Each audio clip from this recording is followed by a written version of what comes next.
il doit gérer une catastrophe écologique. J'ai dans les mains une grande quantité de coquillages morts, d'une espèce endémique du delta du Colorado. C'est difficile d'en trouver un spécimen vivant.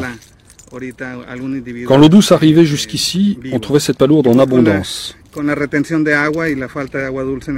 avec la rétention et le manque d'eau douce dans le delta, la salinité a changé. L'espèce a presque disparu. Elle est quasiment éteinte.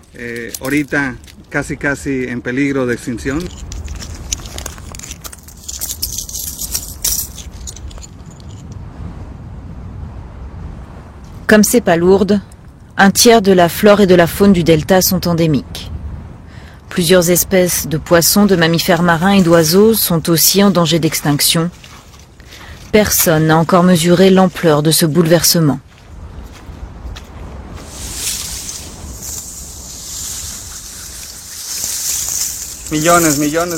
Des millions de palourdes accumulées dans ces grands cimetières de coquillages, remplis d'histoire. L'histoire récente du fleuve Colorado est inscrite ici, dans ce cimetière de coquillages. C'est incroyable ce que l'homme est capable de faire en si peu de temps.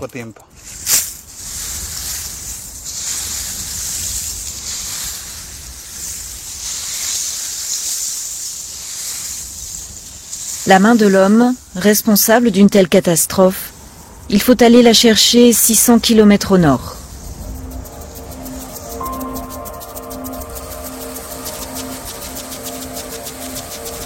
Le Colorado, le voici, de l'autre côté de la frontière aux États-Unis, emprisonné dans un réservoir de 45 milliards de mètres cubes d'eau.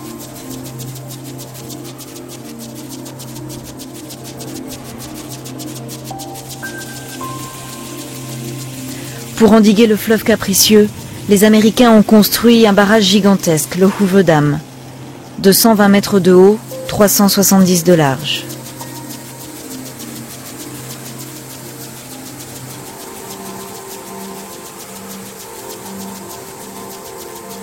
Il forme un lac immense de 150 km de long, une oasis au beau milieu du désert le plus aride des États-Unis.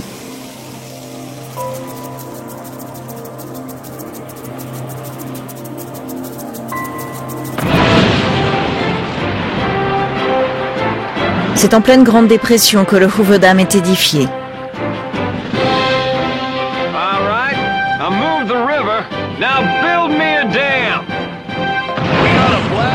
4 ans de travaux, plusieurs centaines d'ouvriers, un défi technologique à l'époque.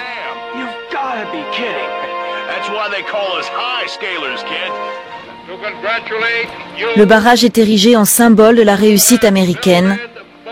Il est inauguré en 1935 par Franklin Roosevelt.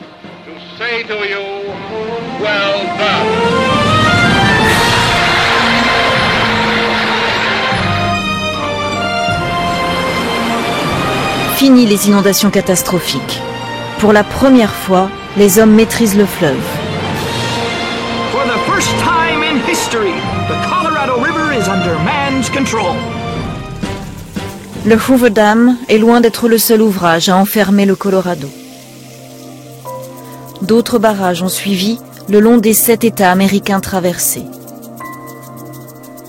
Au début du XXe siècle, un accord entre les États-Unis et le Mexique établit un partage des eaux inégal. Seuls 9% du Colorado arrivent jusqu'au delta.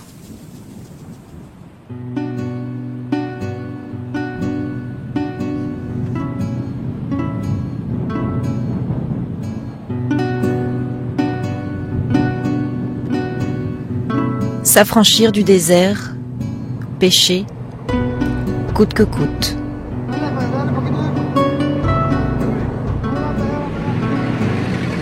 Privés de fleuve par les Américains, les Kukapas en sont réduits à traverser les grandes étendues salées du delta pour aller chercher la mer à 1 heure de route de leur village.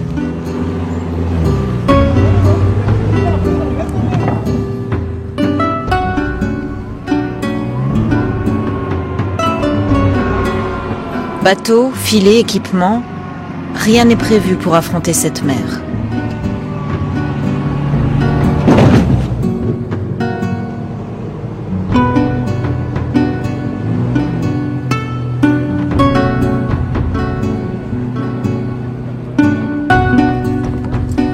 Les Kukapa doivent désormais jouer avec les marées, sans bien connaître ces aléas.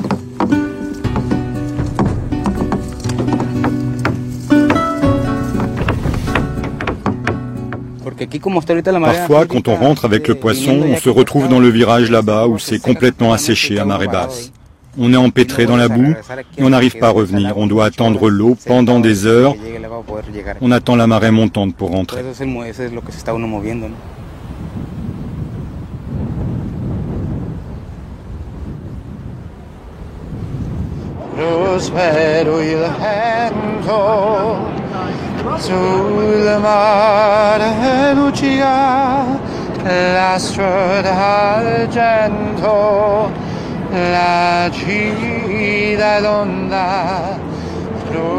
Venise reconstituée en plein désert, voici Las Vegas, ses casinos, sa démesure.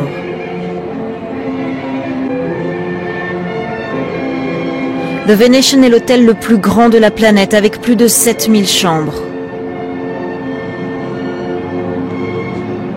Première ville hôtelière au monde, la cité de tous les péchés comme on la surnomme est visitée par 40 millions de touristes par an.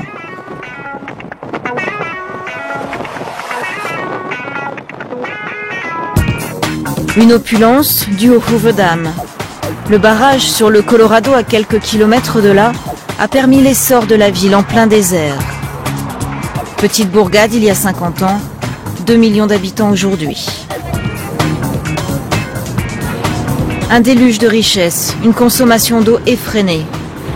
Près de 1000 litres par jour et par habitant, 2 fois plus que la moyenne américaine, 4 fois plus qu'en France.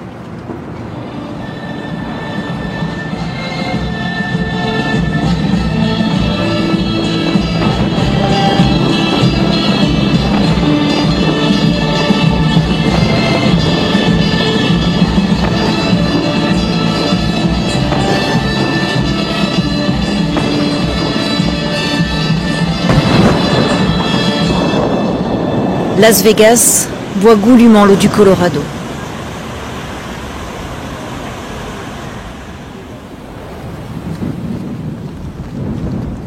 C'est cette femme qui gère l'approvisionnement en eau de Las Vegas.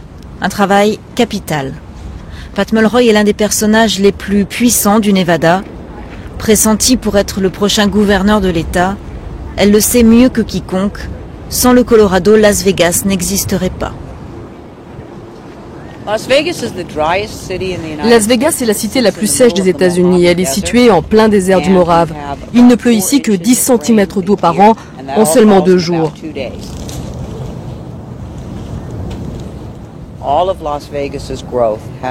Toute la croissance de Las Vegas vient du Colorado. 90% de nos besoins sont couverts par le fleuve, ce qui, au milieu du changement climatique, du réchauffement de la planète et de notre propre impact sur le Colorado, est assez terrifiant.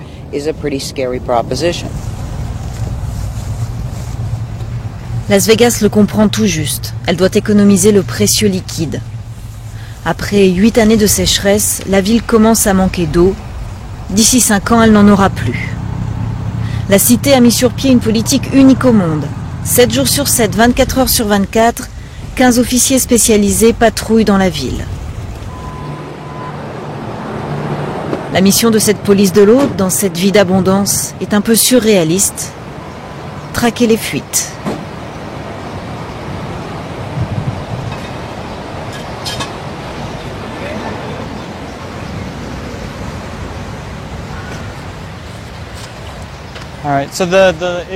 Il y a bien une fuite.